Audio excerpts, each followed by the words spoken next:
अस्सलाम वालेकुम एवरीवन। इस क्लास में हम सीखते हैं वेदर के बारे में कि हमारे पास वेदर होता क्या है। इस क्लास में उसके बारे में आइडिया लेते हैं। इससे पहले की क्लास में मैंने आपको बताया था कि हमारे पास सीज़न होता है जिसको हम कहते हैं मौसम। एक और हमारे पास होता है वेदर। वेदर का मतलब भी होता है मौसम। अब इन दोनों में क्या फ़र्क है, मैंने आपको बताया था कि सीज़न हमारे पास ज़्यादा वक्त के लिए होता है और वेदर जो है थोड़े टाइम के लिए होता है। तो इस क्लास में हम वेदर के बारे में सीखते हैं। सबसे पहले हमारे पास आता है सनी। सनी का मतलब होता है धूप वाला मौसम।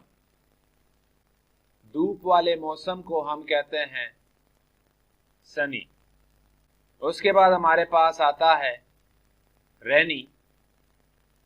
रेनी बारिश वाले मौसम को कहते हैं। उसके बाद हमारे पास आता है विंडी। विंडी हम हवा वाले मौसम को कहते हैं। नेक्स्ट हमारे पास है क्लाउडी। क्लाउडी हम बादल वाले मौसम को कहते हैं। नेक्स्ट हमारे पास है स्नोई। स्नोई हम बर्फबारी वाले मौसम को कहते हैं जिसमें बर्फ वगैरह होती है।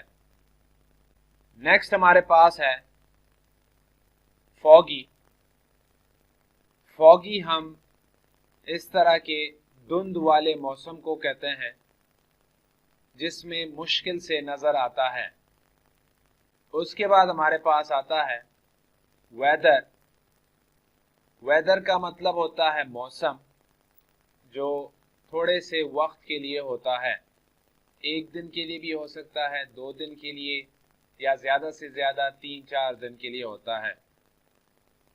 तो ये कुछ वेदर थे जो आपने इंग्लिश में सीखे कि हम उनको क्या कह सकते हैं।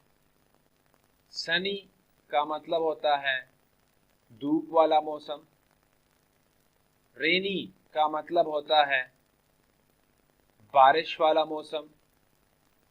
विंडी का मतलब होता है हवा वाला मौसम। क्लाउडी का मतलब होता है बादल वाला मौसम। स्नोई का मतलब होता है बर्फबारी वाला मौसम। और फॉगी का मतलब होता है धुंध वाला मौसम जिसमें सही से नज़र नहीं आता। आई होप इस क्लास में आपको वेदर की समझ आ गई होगी कि हमारे पास वेदर होते हैं, उसको हम इंग्लिश में क्या कह सकते हैं। Thank you very much.